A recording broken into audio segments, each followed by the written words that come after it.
नमस्कार, आप देख रहे हैं विंध्या टाइम्स। मैं हूं आपके साथ प्रियेश पांडे। नई गढ़ी के सीनियर अनुसूचित जाति छात्रावास में इस समय मैं मौजूद हूं, जो नई गढ़ी के देवगना में स्थित है। कल बीती रात एक मामला सामने आया जब सिलेंडर ब्लास्ट की वजह से कई बच्चे गंभीर रूप से घायल हो गए, जिन्हें देर रात उपचार के लिए SGMH रीवा में भर्ती कराया गया है। लेकिन यह घटना कैसे घटित हुई, क्या है पूरा मामला, इसको जानने के लिए आज हम ग्राउंड जीरो पर नई गढ़ी के इस छात्रावास में मौजूद हैं। छात्रावास के हालात ये है कि बद से बदतर हालात हैं। आप देख सकते हैं, ये जो तस्वीरें दिख रही हैं ये नई गढ़ी की इसी छात्रावास की है जहां इस समय मैं मौजूद हूं। पूरी घटना के संबंध में यहां पर जब खाना बनाने वाले जो किचन के संचालक महिलाएं थी, हमने उनसे बात की। उनका पूरे मामले पर कहना है कि 7 बजे हम शाम को यहाँ पर खाना बनाकर बच्चों को खाना देने के बाद अपने घर चले गए थे।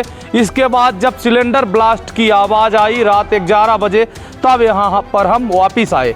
लेकिन एक बड़ा सवाल उठता है कि जिस जगह पर सिलेंडर पड़ा हुआ है, जिस जगह पर यह ब्लास्ट हुआ है, वो भवन पूरी तरह से खंडहर है।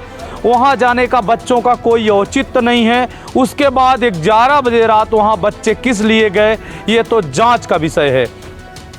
लेकिन जिस प्रकार से ये पूरी लापरवाही सामने आ रही है, कौन पूरे मामले पर जिम्मेदार है, ये तो आने वाले वक्त में तय हो पाएगा। लेकिन यहाँ जब कोई बड़ी घटना घटित होती है, उसके बाद जिस प्रकार से जिम्मेदार पहुँचते हैं, समाज सेवी पहुँचते हैं, प्रशासन पहुँचता है, समय रहते क्यों नहीं पहुँचते।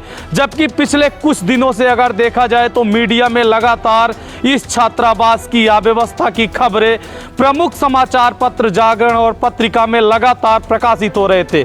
लेकिन इसके बाद भी यहाँ कोई भी जिम्मेदार नहीं पहुँचा। कल सिलेंडर ब्लास्ट होने के बाद जानकारी मिल रही है कि मऊगंज कलेक्टर भी मौके पर पहुंचे थे। लेकिन अगर समय रहते वरिष्ठ अधिकारी और जिम्मेदार प्रशासनिक अधिकारी यहां पर पहुंचते, मामले में संज्ञान लेते, तो हो सकता था कि इतनी बड़ी घटना घटित न होती। फिलहाल पूरे मामले में आगे क्या होगा, किन पर कार्रवाई होगी, कौन दोषी है, ये तो आने वाले वक्त में तय हो जाएगा। आइए हम इस छात्रावास की कुछ तस्वीरें दिखाते हैं, घटना स्थल की कुछ हकीकत दिखाते हैं, कहां से ये पूरी घटना घटित हुई, क्या है पूरा मामला और किस प्रकार से सिलेंडर ब्लास्ट की ये पूरी कहानी रची जा रही है, उस संबंध में आपको हम एक रिपोर्ट दिखाते हैं। हमारे साथ यहाँ पर एक प्रत्यक्षदर्शी पूरे घटना के मौजूद हैं, जिनका इस हॉस्टल से लगा हुआ बगल में घर है। पूरी घटना के बाद आप मौके पर थे, क्या है पूरा मामला, कब जानकारी हुई? सर, हमको जब इतना बड़ा ब्लास्ट हुआ तब हम लोग वहाँ से दौड़े, वहाँ से कील पुकार, मानो ज़्यादा चिल्लाने की आवाज़, रोने पीटने की आवाज़ आई। तब हम लोग घर से वहाँ से दौड़ के यहाँ आए तो यहाँ पर देखे सर कि एक आदमी का, लड़के का पैर कट के बाहर था और पूरा लहू लुहान थे, पूरे घायल थे। उसमें 8 लड़के थे। ये कितनी बजे रात की घटना है? 11 बजे रात की घटना है सर। ये जब आप आए तो बच्चे कहाँ पर थे? बच्चे और यहाँ पे थे और अंदर थे और बाहर पड़े थे। अच्छा, जहाँ पर ये सिलेंडर पड़ा हुआ है जी, वो तो बिल्डिंग पूरी तरह से खंडहर है, निर्माणाधीन है कई वर्षों से जी। वहाँ पर बच्चे क्या पहले भी रहते थे कभी? वहाँ पर तो नहीं देखे गए थे पहले बच्चे। तो कल फिर अचानक से 11 बजे रात बच्चे वहाँ कैसे गए? अब यही तो पता नहीं श्रीमान जी कि कहाँ से वो लोग गए, क्या कहें, कहाँ से वहाँ पर पहुँच गए। और उस बच्चे का एक पैर वहाँ पर, इसका इधर से घुटुआ से इधर नीचे का पैर उसका वहाँ मिला है। लड़के को उठा के यहाँ ले आए थे। कितने छात्र यहाँ पर घायल हुए हैं? करीब 8 थे उसमें लड़के, 8 में 6 लड़के घायल हुए हैं। आपका शुभ नाम? रामकरण यादव। मैं इस समय किचन में मौजूद हूँ, जहाँ पर खाना बनता था इन बच्चों के लिए, वो यही किचन है। ये तस्वीरें आपको दिखाना चाहूँगा मैं। ये एक देख सकते हैं आप, सेट पड़ा हुआ है, सिगड़ी का चूल्हा है, जिसमें पाइप तो लगा हुआ है लेकिन सिलेंडर नहीं लगा हुआ है। सिलेंडर पहले यहाँ पर रखा गया था, आप सिलेंडर के निशान भी ये देख सकते हैं।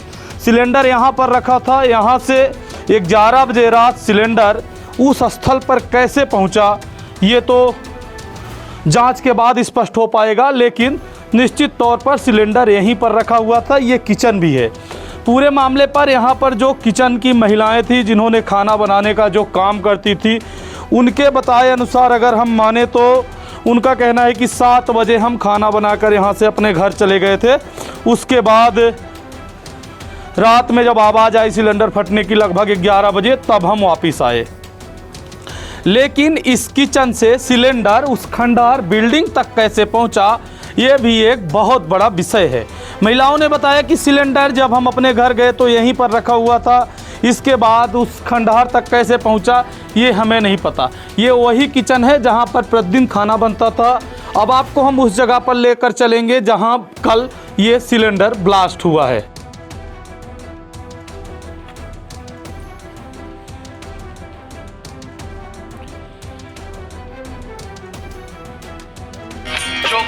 बताइए क्या नाम है?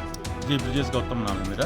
अच्छा, क्या घटना हुई यहाँ पर पूरी? अब ये तो रात की घटना है। यहाँ तो जब हम लोग पहुँचे थे तो यहाँ सब बच्चों का पैर वैर, एक बच्चे का पैर नहीं था और सारे बच्चों की चोट आई हुई थी। गौतम जी, आप ये बताइए, इसके पहले भी आप चूंकि गांव के हैं, यहाँ आना जाना लगा रहता था, जो ये खंडहर बिल्डिंग है, इसमें क्या कभी बच्चे रहते थे? नहीं, बच्चे तो नहीं रहते थे इसमें। अच्छा, फिर बच्चे रात में 11 बजे यहाँ कैसे गए? अब ये तो यहाँ जो पदस्थ कर्मचारी हैं उन्हीं के माध्यम से जानकारी मिल सकती है, क्योंकि रात में इतने बजे तो खाना बनेगा नहीं। शाम को खाना बन जाता है और खाना खा के बच्चे अपने अपने बिस्तर में होते हैं। यहाँ पर जो काम करने वाली महिलाएं थी, भोजन बनाने वाली, उन्होंने कहा कि हम सिलेंडर को यहाँ पर छोड़ कर गए थे, लेकिन फिर सिलेंडर वहाँ का पहुँचना और बच्चों का घायल होना, कई सवाल खड़े हो रहे हैं। बिल्कुल बिल्कुल, कोई इसमें तो बहुत बड़ी हमको वो लग रहा है कि इस घटना के पीछे रहस्यमयी घटना है ये कि खाना यहाँ बन रहा है, सिलेंडर वहाँ पहुँचना, मतलब ये कुछ न कुछ इस बीच में इस दौरान हुआ है। कल यहाँ पर वैसे कितने शिक्षक यहाँ पर और देख रेख करने वाले बच्चों को रहते हैं प्रति? अब एक तो वार्डन है और एक चपरासी रहता है और 2 महिलाएं खाना बनाने के लिए लगी हुई हैं यहाँ। अच्छा, कल एक कोई कर्मचारी भी घायल हुआ है, वो कौन थे? वो चपरासी है यहाँ का। और बाकी कोई भी जिम्मेदार हॉस्टल में उपस्थित नहीं? कोई नहीं था। अभी हमने यहाँ पर जो स्थानीय ग्रामीण हैं पूरे मामले के, गौतम जी, उनसे पूरे मामले पर बात की। उनका कहना है कि जिस वक्त यह हादसा हुआ केवल यहाँ पर एक चपरासी कर्मचारी के रूप में मौजूद था, बाकी कोई भी जिम्मेदार अधिकारी कर्मचारी यहाँ पर उपस्थित नहीं थे। लगातार अव्यवस्था की खबरें इस हॉस्टल की प्रकाशित हो रही थी।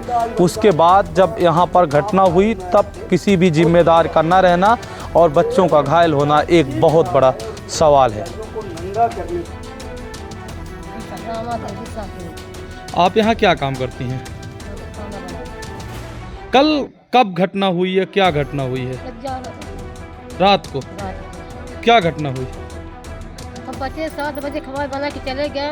अब 11 बजे जब बोल तो हम बच्चे जाने आवाज आई हमारे बच्चे घरे गए। हाँ। तब हम बच्चे जानी थे। हाँ, क्या पता चला आपको? अब तो फिर मैंने दिखा हम कैसे केवल मत छोड़ दे। बच्चे घायल थे? बच्चे, हाँ, बच्चे यहाँ से बाहर निकले रहे बच्चे। हाँ। जहाँ ये सिलेंडर पड़ा हुआ है वहाँ किसी के रहने लायक नहीं है, वहाँ बच्चे क्या करने गए थे 11 बजे रात? अब हम लोग कहाँ जाने का है, हम तो खबर बना घरे चले गए। अब गैस हम बच्चे भाई के बंद करके गए। गैस कहाँ रख कर आप गए थे? यही रखी हुई। फिर वहाँ गैस कैसे पहुँची सिलेंडर? हम लोग कहाँ जाने साहब, हम लोग तो खबर। तो यहाँ कौन जिम्मेदार रात में रहता है? किसकी ड्यूटी थी रात में? वो कहाँ है राम रहीश जी? वहाँ भर्ती है। राम रहीश जी भी भर्ती हैं? तो सब लोग वहाँ पर क्या कर रहे थे? लोग तो देखा सब लड़के को बुला के राम रहीश। सभी बच्चों को लेकर आग देखने गए? हाँ, देखने गए। अब कहाँ जाना कि वहाँ कहाँ है, बड़ा रही आगे तो गए। तो सिलेंडर वहाँ कैसे पहुँचा आप ये बता दीजिए। हम लोग कहाँ जाने, अपने खाए बना चले गए घरे 7 बजे। जब आप यहाँ पर खाना बनाने आई थी तो सिलेंडर यहाँ पर था? हाँ, यहाँ पर।